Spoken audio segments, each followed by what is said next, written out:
This morning I wasn't able to do my prayer walk, but for sure, for sure I was able to do my devotional and my reading and my studying. And right now God has me really hyper focused on marriage. I wasn't shown what a healthy, loving Christian marriage looked like. I mean, outside of TV. So I really didn't even know what a healthy male female relationship looked like, let alone a Christian based one.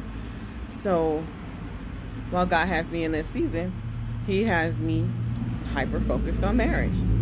So I hope that the things that I learned, that I am able to teach to my daughters about marriage, and so they can understand and get an insight as to what it really entails, because marriage is just not a piece of paper.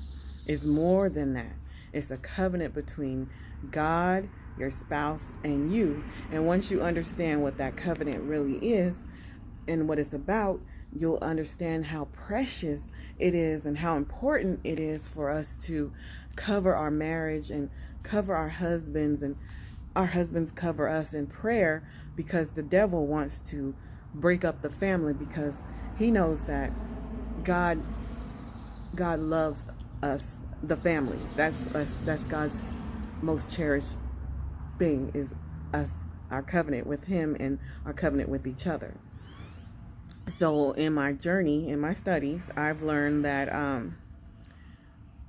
personally, what I have done was I was using God as an additive and not the main ingredient.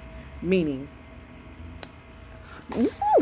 meaning, when stuff would go wrong or go bad or whatever. I mean, He allowed me to do this for years.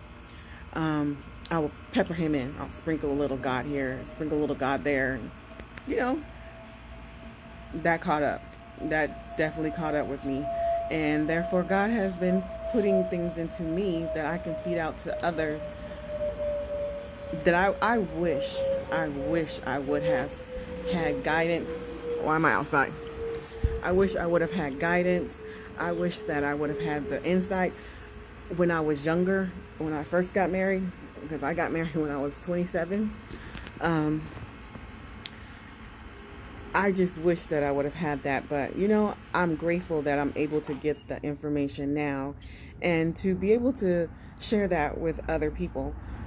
Do not treat God as an ingredient in your marriage. Just adding Him here and there. He's the main ingredient in your marriage, not just the seasoning, the main ingredient. And one of the books I read, and don't get the title jacked up, because once you read it, you'll understand. It was by Tony Evans. It was called Divorce and Remarrying. That book, let me tell you something, that book knocked my socks off. And I was like, I never knew that, because I really never knew that. So I would like to encourage those who are thinking about getting married or who are married to not treat your marriage as if it's disposable, because it's not. That is not God's intentions.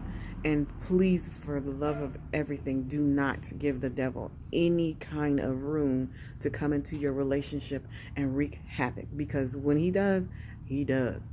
And then you're sitting here trying to figure out what you did wrong or trying to correct some stuff. Don't give the devil no foothold in your marriage or on you. That is pretty much all I can remember for right now. Be well.